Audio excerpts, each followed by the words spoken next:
তমলুকের ময়দান চষে বেড়াচ্ছি। আর আগামী এক মাস বা 25 দিন যা রয়েছে, আগামী এক মাস এই যে লড়াই আমরা লড়ব, এই লড়াই আমরা লড়ছি তার কারণ আমরা প্রতিশ্রুতি দিয়েছি সাধারণ মানুষকে, বিজেপি আর তৃণমূলের আমলে যা যা অন্যায় অত্যাচার হয়েছে তার বিচার করতে হবে। আর তার যদি বিচার করতে হয় তাহলে এই ভোটে লড়াই লড়তে হবে জিতবার জন্য। এবং আমি আপনাদেরকে দায়িত্বের সাথে বলছি, আমার মাইকের আওয়াজ যত দূর অবধি গিয়ে পৌঁছচ্ছে, আমি এখনো অবধি যা যা প্রার্থীরা যা যা আছেন আমি আপনাদের সাথে গর্বের সাথে বলছি।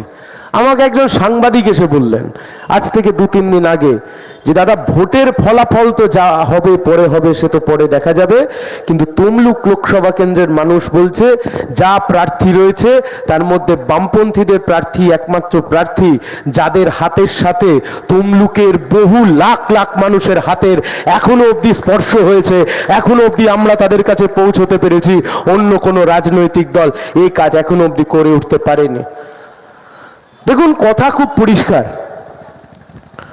লড়াই জিততে হবে, লড়াই তৃণমূলের বিরুদ্ধেও জিততে হবে, লড়াই বিজেপির বিরুদ্ধেও জিততে হবে। হ্যাঁ, এটা ঠিক, এ নিয়ে কোনো দ্বিমত থাকতে পারে না যে পশ্চিমবাংলায় তৃণমূল কংগ্রেস নামক একটা দল তারা দুর্নীতিতে ডুব মেরেছে। এ নিয়ে কোনো দ্বিমত থাকবার জায়গা হতে পারে না যে পশ্চিমবাংলার বুকে তৃণমূল কংগ্রেস চুরি জোচ্চুরি দুর্নীতিতে কার্যত ডুবে গেছে।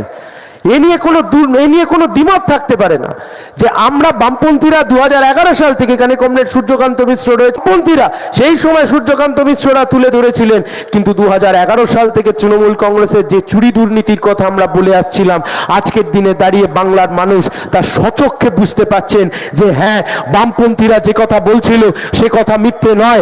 তৃণমূল কংগ্রেস যাকে পরিবর্তনের জন্য, যাকে কিছু ভালোর জন্য 2011 সালের 13ই মে এ বাংলার মানুষ মাথায় করে নিয়ে এসেছিলেন, সেই পশ্চিম বাংলার বুকে তৃণমূল কংগ্রেস তার গর্বের ঐতিহ্য, বাঙালির ঐতিহ্য, বাংলার ঐতিহ্য, গর্বের পশ্চিম বাংলা, সোনার বাংলা, এই সব কিছুকে সরিয়ে ফেলে দিয়ে গোটা রাজ্যটাকে কার্যত আজকে চুরি দুর্বৃত্ত আর দুর্নীতিদের রাজ্যতে পরিণত করেছে তৃণমূল কংগ্রেস।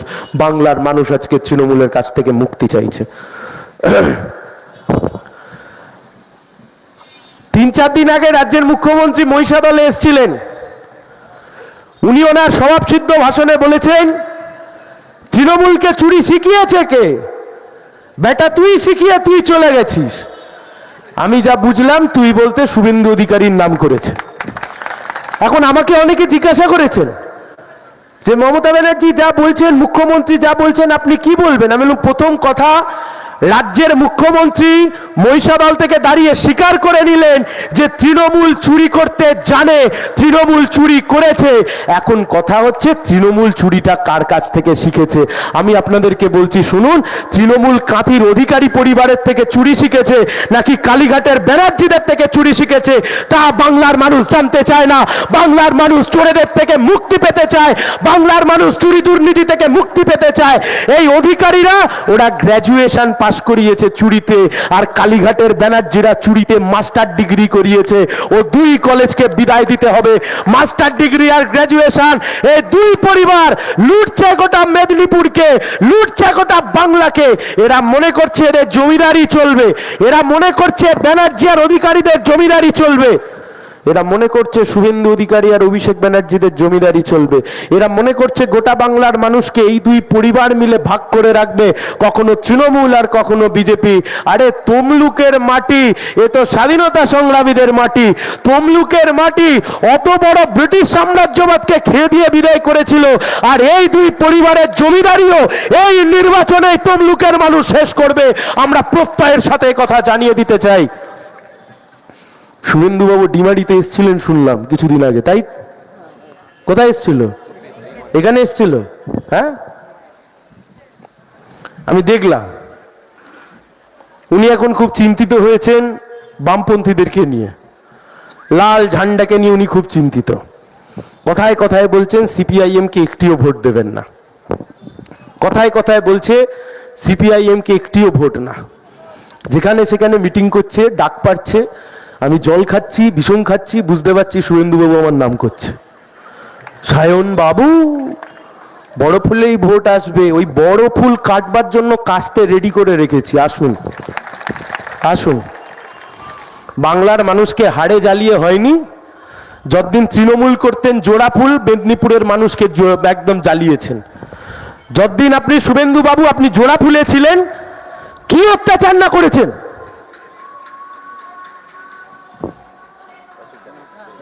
বলবো, যতদিন আপনি শুভেন্দু বাবু আপনি তৃণমূলে ছিলেন, আপনি কি অত্যাচার না করেছেন।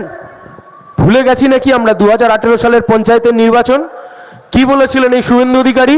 তখন তিনি তৃণমূলের নেতা, মমতা ব্যানার্জির মন্ত্রিসভার মন্ত্রী, পরিবহন মন্ত্রী, তৃণমূলের দ্বিতীয় কথা একমাত্র তিনি বলতেন। দ্বিতীয় নয়, দ্বিতীয় তো ওইটা ছিল ওই যে মেড্রাসি রুয়ের মতো দেখতে, কি নাম যেন ওটার, পার্থ চ্যাটার্জি, ওটা ছিল তৃতীয়। এটা কি বলেছিল 2018 সালে? যে বেশি বিরোধী শূন্য পঞ্চায়েত করতে পারবে তাকে 5 কোটি টাকার অনুদান দেয়া হবে কাজ করবার জন্য। সেই দিন শুভেন্দু অধিকারীর এই কথা শুনে শহীদ মাতঙ্গিনী ব্লকে এই শুভেন্দু অধিকারীর বাহিনী রাজ্যে অত্যাচার চালিয়েছিল। বিরোধী শূন্য পঞ্চায়েত তৈরি করতে হবে, কাউকে পঞ্চায়েতে ভোট দিতে দেব না। এই শহীদ মাতঙ্গিনী ব্লকের ওপর যে আক্রমণ, আমরা ভুলে গেছি নাকি?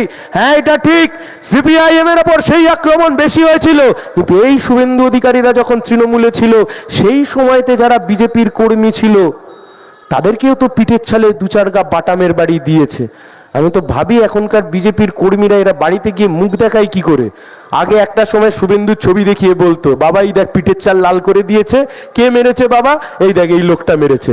এখন সেই লোকটার গলায় গিয়ে মালা ঝুলিয়ে নাম জপ করছে।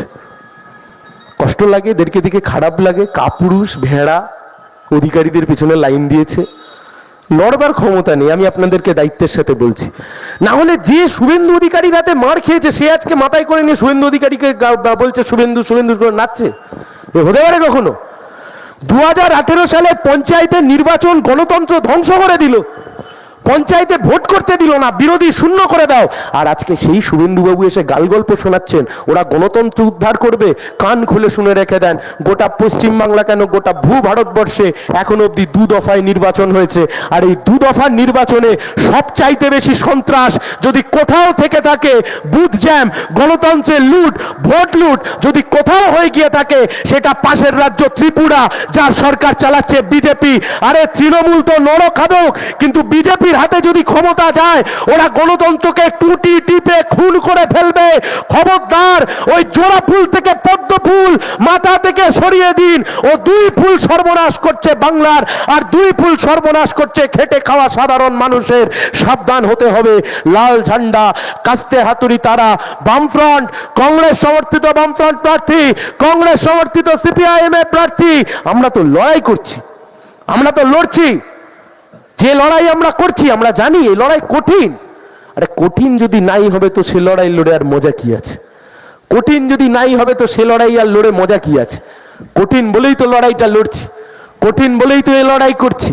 আর এই লড়াই যখন করছি কান খুলে শুনে রেখে দেন, ওরা আমাদের থেকে কেবলমাত্র একটা জিনিসে এগিয়ে আছে, তা কি? টাকা।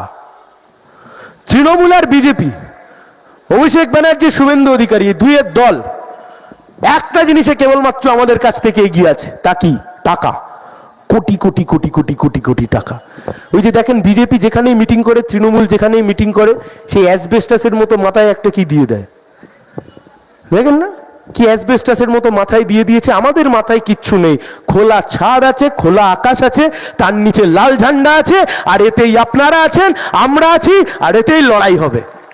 অত পয়সা করি নেই দাদা, অত পয়সা নেই। ইলেকট্রাল বন্ডের টাকা নেই, চিটফান্ডের টাকা নেই, হলদিয়া থেকে তোলাবাজির পয়সা নেই, শিক্ষক দুর্নীতি, সেই শিক্ষক দুর্নীতি চাকরি বিক্রির টাকা নেই।